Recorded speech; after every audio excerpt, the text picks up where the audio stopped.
소중한 시골의 정적을 깨뜨리는 우렁찬 대기. 모터사이클 한 대로 산천을 유람하는 라이더. 지리산의 남자 이원규 시인. 저는 모터사이클이 시를 쓰는 사람하고 가장 어울린다 생각해요. 다른 사람들은 오토바이 타는 다 무시하거든. 오토바이 탄다 그러면 시인이 뭐 오토바이 타냐 그러는데 내가 보기엔 가장 자연적, 걷는 거 다음으로 좋은 거예요. 물론 자전거가 더 좋은데 그건 강원도까지 가려면 너무 오래 걸리니까. 1년 전 섬진강이 보이는 전남 광양에 둥지를 튼 이원규 씨. 이곳에서 그는 아내 신희지 씨와 계절의 변화를 느끼며 지리산의 품속에서 살고 있다. 지리산에서 보낸 세월이 20여 년. 그래서 그는 지리산 시인으로도 불리운다. 남에게 해가 되지 않는 선에서의 이기주의. 나에게도 좋고 남에게도 좋고 이거는 버렸어요. 지리산 처음 올 때는 그랬어요. 나도 좋고 남도 좋고 하려고 했는데 아 이거는 헛된 욕망이다. 미몽이다. 나에게 좋은데 남한테 해만 안 되면 된다. 취미 삼아 시작한 야생화 촬영이 이젠 전문 사진작가로 불려도 손색이 없을 정도. 이원규 시인에게 사진은 자연과 교감하는 또 하나의 시쓰기가 됐다. 이 섬진강 첫 매화. 섬진강이 제일 먼저 꽃을 피우는 매화. 다른 친구들보다는 한 달 정도 이상 빨리 피고 올해는 좀 늦게 핀 셈이에요. 작년엔 1월 3일 날 피었었어요. 그걸 한겨울에 핀 거죠. 그야말로 설중매가 나오는. 자연이 만들어내는 신비로운 순간을 담기 위해 전국 방방곡곡 그의 오토바이가 닿지 않는 곳이 없다.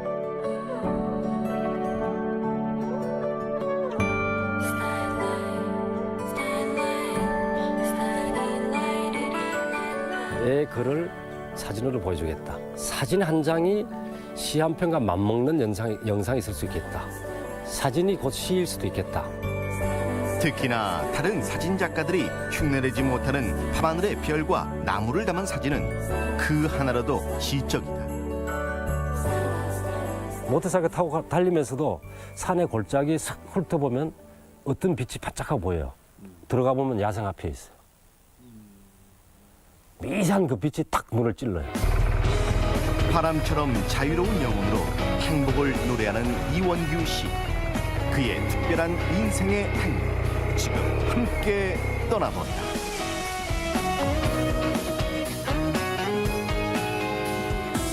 네, 이원규 시인을 큰 박수로 모시겠습니다. 어서 오십시오. 어서 오세요.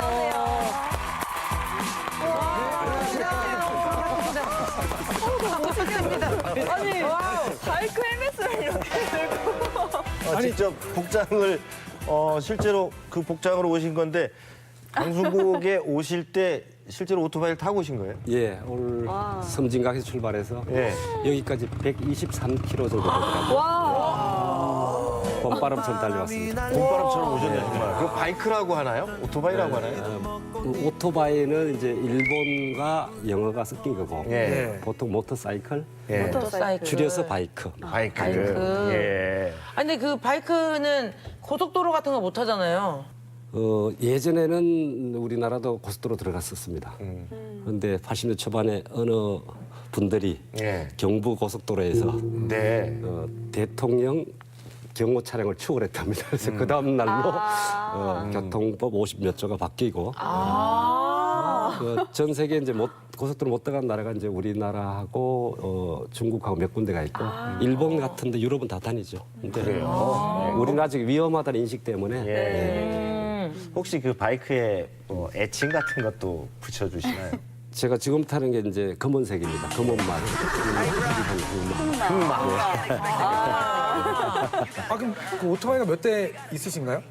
산에 가고 할 때 비포장 아주 오지에 갈 때 작은 산악용 오토바이 바이크가 하나 있고요. 네. 좀 강원도 뭐 고성을 빨리 갈 일이 있거나 거기에 밤에 별이 뜰 것 같으면 저녁 7시 출발하면 11시 반쯤 도착하거든요. 사진 찍고 새벽에 돌아오기도 하고. 기동성이 좋습니다. 아니, 그 바이크를 타고 안 가본 곳이 없다고 들었는데 도대체 얼마나 타신 거예요? 키로수로. 35년 동안 좀 바이크만 탔거든요. 예. 지금 110만 킬로 넘었는데 더 이상 계산이 안 됩니다. 그 정도로. 아니 시인이라고 해서 사실 이미지가 그럼요. 제가 생각했던 이미지가 아니라서 110만 킬로면 지구 25바퀴를 넘었었습니다. 아 그걸 떠나서 10만 킬로만 넘어도 중고차도 싼 가격인데요. 110만 킬로면. 물론 한 17대의 바이크를 그동안에 바꿔 타고 하시면 폐차 될 때까지 타고 예. 또 구해서 타고 있어요. 그래서 그 바이크들 세계에서는 그런 얘기 한대요. 신임 쪽으로 가면 네. 그냥 사망을 담보한 너의 마지막 인생이다 이렇게 생각하고 간다.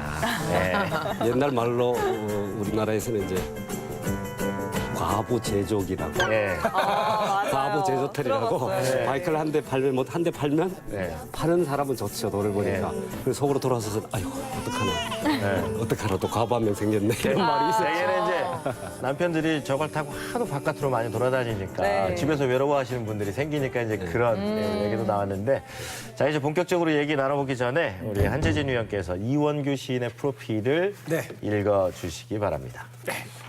이름 이원규, 1962년 경북 문경 출생, 고등학교 1학년 학교를 중퇴하고 집 근처에 있는 백화산 만덕사라는 사찰로 출가인지 가출인지 조금 애매한 외유를 1년 조금 넘게 한 이원규 시인은 어린 시절부터 자유로운 영혼이었습니다.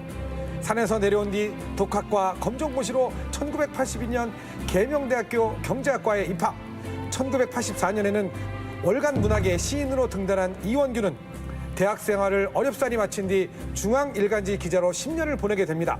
여기까지는 일반인과 별 다름없는 평범한 생활이었는데요. 그러나 때는 1998년 그의 나이 35, 모든 삶을 정리하고 단돈 200만 원을 가지고 홀연 지리산으로 들어간 이원규는 그 후로부터 약 19년 동안 산에서 또는 아스팔트 위에서 시인 환경운동가라는 이름으로 치열하게 살아옵니다. 지금은 전남 광양에서 예술곡간 몽유를 짓고 이름 그대로 꿈에서 논의는 나비와 같이 살아가는 이원규 시인. 자신 삶의 주연, 감독, 배우, 1인 3역으로 당당하게 살아가는 아름다운 당신을 환영합니다. 잘 오셨습니다. 프로필을 쭉 들어보셨는데요. 소감이 어떠신지요? 제가 들어도 예. 제 얘기인데요. 속칭 상태가 매우 안 좋은 사람. 본인 얘기지만 네. 아, 내가 왜 이렇게까지 살았을까? 그러면 현재 직업이 이제 시인이신 건가요? 직업이라긴 하지만 시를 쓰고 바이크를 타고 네. 사진을 찍고 예. 그 통칭 지리산 날라리라고 부르는데 그러니까 직업적으로 접근할 수는 없을 것 같고 네. 그냥 요약하면 그냥 저는 제 하고 싶은 대로 살고 있습니다. 라는 말이 가장 정확한 말일 것 같아요. 백수네, 백수.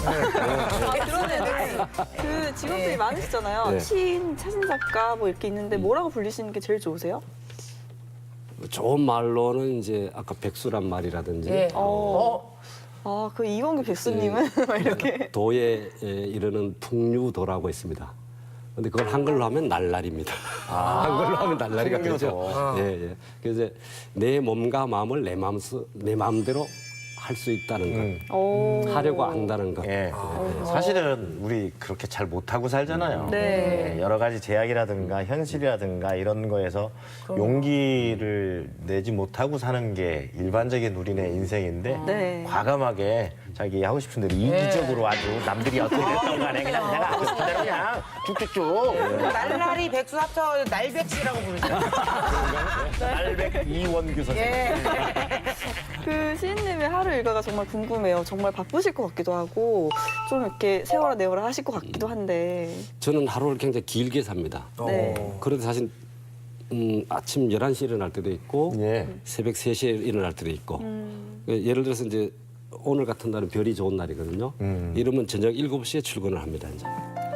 미리 봐놓은 매화나무에 별이 어떻게 지나가는지를 저녁 7시부터 지켜보다가 9시부터 촬영도 좀 하고 그리고 새벽 4시가 되면 여명이 오면 하늘이 밝아지면 별이 이제 조금 희미해지거든요. 네. 그때까지 놀고 이제 퇴근을 해서 자면 이제 11시쯤 깨고 또 별이 안 오고 뭐 그냥 밤의 날씨가 별 관심이 없으면 네. 뭐 친구들하고 술도 한잔하고 그리고 저는 전화기를 거의 제 마음대로 켰다 껐다 하기 때문에 주로 이제 거시는 용어로 쓰시는 것 같아요. 예, 거의 안 받습니다. 네, 아쉬울 때 내가 누군가가 아쉬울 때 거는 용도로 많이 쓰실 것 같고 근데 전화기를 쓴다고 해서 예. 누가 죽던 사람이 살아날 일은 없다고 생각하기 때문에 근데 가만히 가만히 들어보면 저희는 일상적으로 이제 오전에 출근 뭐 하루 일과 저녁에 휴식 이런 개념인데 네.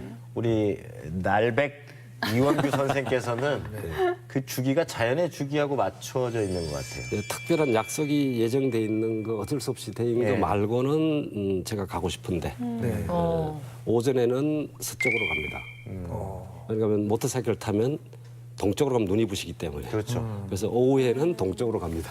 이게 자연의 이치에 맞게 시야가 잘 트이죠. 예, 예. 아니, 별을 보러 이렇게 한 뭐 11시에 이렇게 가서 그 다음날 새벽 4시까지 계신다고 하셨잖아요. 네. 그럼 별하고 한 5시간을 뭐 하고 이렇게 보내십니까? 그래서 일반인들은 30분도 못 견디. 그쵸, 그쵸. 그리고 절대 불을 켜면 안 되거든요. 네. 핸드폰을 폴더를 열어서 밝아져도 별 사진 찍을 때는 방해가 되니까 네. 완전히 캄캄한 데 있어야 돼요.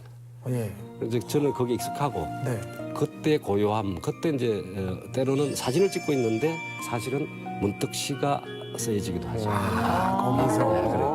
그러니까 시를 집에 앉아 책상에 쓴다는 건 말이 안 되는 거죠. 네. 맞아요. 아 근데 입산 정보에 의하면요 한때 네. 정말 한때 지리산 계곡에 있는 집은 모두 그 날백님의 집이었다. 이게 사실인가요?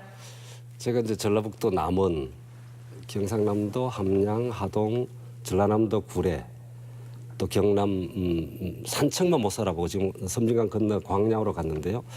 그 5개 시군 정도는 지금 살고 있는 셈이고 좋은 골짜기에 지금 8번 살아보고 9번째 왔으니까 집이 제일 많죠. 지금 사시는 곳은 전남 광양 광양에 살고 계시고 그 전에는 지리산 일대를 다 이렇게 한 바퀴 돌며 살아봤죠. 이야. 그리고 이제 제 집이 아니고 빈집 폐가를 빌려서 관리하면서 살고 또 1년에서 최소한 1년이면 봄, 여름, 가을, 겨울을 볼 수가 있어요. 그렇죠. 사계절은 봐야지 그 동네를 좀 이해하는 것이고 좀 길게는 3년 그리고 또 떠나고 그러니까 제가 만약에 집을 하나 구해서 내 집이었으면 집이 하나밖에 없잖아요. 그렇죠. 내 집이 없으니까 집이 8채나 있고 오히려 지금은 백운산에서 지리산 바라보면서 보는 집이 또 한 채 있으니까 9채의 집이 있죠. 그러니까요. 꼭 등기부 등본에 내 이름으로 올라 있어야만 내 집은 아닌 것 같아요. 지금 이렇게 말씀을 들어보니까 네, 맞아요. 집의 소유라고 하는 게 다른 사람들은 뭐 무소유가 어떻고 집도 없네 하는데 속으로는 하는 나는 너들보다 집이 더 많아. 그죠? 부동산 재벌. 예. 너 집에 화분 키우냐? 내 앞에 정원이 지리산이야. 아, 그런 느낌이네요. 그러다가 진짜. 무단침입죄로 잡혀가세요. 아니 근데 다 허락은 맡으시는 거잖아요. 예, 예. 공짜로 사는 집들이 초기에 한 10년은 거의 공짜로 살았고 공짜로요? 무료 살았고 제일 비싸게 살았던 게 한 달에 10만 원 줘본 적이 있어요. 호호. 대개는 한 달에 3만 원. 그러니까 연으로 따지면 연 50만 원 또는 제일 마지막에 비싼 게 연 100만 원이었거든요. 그것도 제가 보일러를 고쳤기 때문에 30만 원 까서 연 70만 원. 그러니까 집에 사는 주거 지역에 돈이 가장 적게 드는 셈이죠. 그러네요. 사실 우리 인생을 봐요. 평생 집 때문에 맞아요. 집 자기 산다고. 인생 저당 잡혀놓고 네. 거기서 집 대출 받은 거 계속 갚고 내 집 될 만하면 다 늙어가지고 네. 이게 뭐냐고. 아니 그러면은 사실은 걱정이 됐거든요. 처음에 이제는 그냥 뭐 자유분방하게 다니시니까 월 수입도 있어야 되는데 좀 지출 내역이나 이런 걸 좀 공개해 주시면 제가 쓰는 비용 중에 제일 많이 드는 게 모터사이클 휘발유 값이에요. 그럴 것 같아요. 갑자기 강원도에 갔다 왕복하면 그래도 5만 원 정도 들잖아요. 그거 말고는 이제 술은 술값이 들잖아요. 술은 제가 먼저 먹자고 얘기를 안 합니다. 누가 먹자고 할 때까지 기다리니까 술값이 안 들어갑니다. 아 저희 집에 왔을 때 우리 집에 있는 술을 마시게 될 때는 괜찮은데 네. 그래서 내가 누굴 만나자 언제 만나자 하거나 술을 마시자 하거나 이걸 안 하니까 술 밥값이 안 들어갑니다. 그러고 나면 제가 다른 쓸 일이 없어요. 나머지는 산에 들어가 있거나 밤에 혼자 들어가 있거나 그러니까 뭐 라면 산속에서는 밤에 새벽에 라면 끓여 먹거나 커피 하나 끓여 먹는 거 뭐 그 정도죠. 그러니까 그 아무리 생각을 해봐도 지금 한 달에 100만 원이 안 들어요. 저는 현금 쓰는 거는 한 20만 원 많이 늘은 거예요. 그나마. 지리산 입산 초기에는 120만 원 가지고 3년을 살았어요. 120만 원으로 3년이요? 제가 이제 서울서 내려올 때 신동엽 문학 창작상을 받았는데 그게 네. 상금 700만 원이었어요. 네. 와. 그 중에 인사동 술값 뭐 친구들 얻어먹은 거 다 갚고 나니까 200만 원이 남더라고요. 그 집하고 이런 건 다 던져주고 네. 그 200만 원 들고 내려왔거든요. 지리산 내려오실 올 때. 때. 네. 전라남도 전라선 열차를 타고 이 전주 지나서 구례에 새벽에 내려서 200만 원 중에 80만 원 가지고 구례 읍내 모터사이클 센터 가서 중고 아이들이 타는 80cc 예. 오래된 거 그 80만 원 주고 사고 남은 돈이 120만 원이었어요. 아. 그걸로 살아봤어요. 이제 주먹밥 싸가지고 산에 들어가서 며칠 있다 나오고. 그래서 제가 이 자본주의 시대에 얼마나 돈 없이 살 수 있는가를 테스트해봤는데, 근데 간단하더라고요. 산 짐승처럼 살면 되더라고요. 밑반찬은 뒷집 할머니가 제 연상의 연인 관계였어요. 할아버지가 돌아가신 지 한 40년 됐다가 앞집에 처음으로 젊은 남자가 온 거예요. 35밖에 안 된. 그래서 제가 할머니가 무거운 짐이 있으면 들어다 드리고. 그 집안일도 좀 해주시고. 네, 오래된 오토바이 예를 들어서 할머니가 밤을 따와서 구례장에 팔러 가야 되는데 예. 그럼 밤이 한 10km 자루예요. 네. 그걸 한 3개 정도 실어서 구례장에 가서 팔아주고 오면 할머니는 그걸 하나씩 메고 장에 한꺼번에 못 가잖아요. 3번을 가야 돼, 버스를 타고. 그걸 해주면 할머니는 콩자반 만들어주고 김치 담아주고. 그렇게 밑반찬은 해결되고. 그때 당시에 쌀이 떨어지면 절에 가면 쌀은 잘 줘요. 쌀 안 주는 절은 없어요. 돈을 달라만 주지만 나머지 혼자 살지만 가끔 소주 한잔 할 때. 네. 또 이제 담배 좀 줄였지만 그런 현금. 그다음에 그때는 125cc 오토바이여서 모터사이클이어서 휘발유를 한 번 10,000원 넣으면 한 열흘 타요. 그때는 멀리 안 가고 지리산 안에만 돌아다녔으니까. 그래서 이제 골짜기 들어가서 산에 들어가면 2박 3일 만에 주먹밥 해서 들어갔다 나오고 하니까 3년 견뎌보니까 이제 돈에 대해서는 공포가 좀 없어졌어요. 처음에 좀 두려움도 있었는데 이게 가능할까? 벼룩의 간을 빼먹는다는 말 있잖아요. 그렇죠. 되게 스님들이 이렇게 시주를 받잖아요. 쌀로 이런 걸로. 네. 근데 그걸 절에 가가지고 그걸 받아가지고 쓰셨다는 거야. 이 아니에요? 스님들도 공짜로 쌀을 얻어먹잖아요. 그걸 내가 좀 같이 먹는 게 나눠 먹자. 저 자기가 농사 지은 게 아니잖아요. 지금 이 자리에서 이렇게 얘기를 들으니까 저희가 와 좀 진짜 대단하다 도인 같다 이러지 사실은 술도 연락 올 때까지 안 마시고 이것도 달라고 정말 내 친구였으면 안 만났죠. 내 친구가 아닌 게 얼마나 다행인지요. 제가 이제 마지막 현금이 다 떨어질 때가 산에 갔다 내려오는데 정말 10원도 없었어요. 근데 이제 피악골에 어느 암자를 지나는데 그 이렇게 샘물이 나오는 굴이 있었어요. 그 이게 청동 불상이 하나 이렇게 있었는데 모조 불상이죠. 네. 그 조그만 하나 부처님이 있는데 그게 할머니들이 시읒돈을 이렇게 좀 나눴더라고요. 예. 그걸 보고는 잠깐 이제 음심이 생겼어요. 네. 그래서 이건 아니지 하고 지나가다가 생각해 보니까 어차피 저걸 스님이 뭐 다 먹을 텐데 제가 3,500을 훔쳤어요. 그 내려오자마자 피아골 검문소 앞에서 슈퍼에 가서 소주를 그 2병을 샀어요. 그게 제가 지리산 와서 돈 마지막 훔친 돈으로 그 2병을 사서 소주 2병을 다 마시는데 2주일 걸렸어요. 일주일에 1병. 조금씩 드셨고. 처음에는 반병을 원샷했고 예. 그라스잔에 따라서 예. 그다음부터는 하루에 한 잔. 그게 더 힘든데요, 저희들은. 네. 마지막을 반 잔을 넣고요. 젓가락으로 병아리처럼 찍어 먹었어요. 그러니까 아끼시려고 그런 거죠? 네.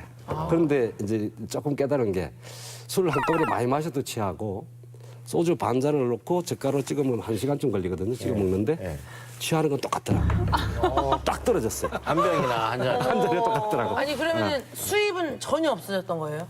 그때는 원고도 안 쓰고 사람도 할머니 말고는 안 만나고 그 제가 한 3년 정도는 아무것도 안 하고 살아보는 게 내 인생의 소원이었어요. 그냥 산짐승처럼 배고프면 조금 최소한에 먹고 잠 오면 자고 그리고 누구한테 약속이 없잖아요. 얽매일 거 없으니까 산에 들어갔다가 견딜만 하면 더 오래 있고 아니면 내려오고 이제 그런 삶을 살아보고 싶은 게 지리산을 선택한 제1 이유 중에 하나니까. 근데 지금은 이렇게 편하게 얘기를 하시지만 내용을 가만히 들여다보면 굉장히 치열하게 사신 거잖아요. 네. 그렇긴 하죠. 예. 그렇죠? 새나 짐승이나 그 친구들도 맨날 노는 것 같지만 이제 매우 열심히 살아요. 그 강변에 한 발로 서 있지만 드리번드리번 외가리도 굉장히 치열하게 사는 겁니다. 어디에 물고기가 나오는지 그걸 보고 있는 거예요. 놀아도 노는 것도 굉장히 치열해요. 외롭고. 외로움도 치열한 거잖아요. 그렇죠. 예. 그러면 지금 아까 프로필에서 35살, 1998년에 지리산에 들어가셨다고 그랬잖아요. 예. 그 지리산으로 들어가신 이유는 뭐예요? 이제 그때 제 생각에는 35이니까 이제 인생이 그 당시는 평균 연령이 한 70세 정도였어요. 네. 남자의 평균 연령. 예. 여성은 한 73세. 어느 날 문득 인사동에 술을 마시고 출근하는데 아 인생을 반을 살았는데 그때가 서울 한 10년 차될 때였어요. 예. 이대로 떠밀려 가듯이 인생을 마무리할 것인가 아닌가 결단을 내려야 됩니다. 기자 생활하시면서. 예, 예.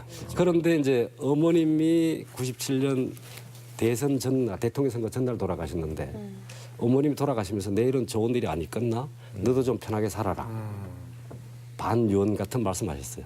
제가 이제 혹시 감옥에 가거나 이런 일, 험한 일을 아버지처럼 이어서 할까 봐 그런 걸 떨쳐준 것 같아요.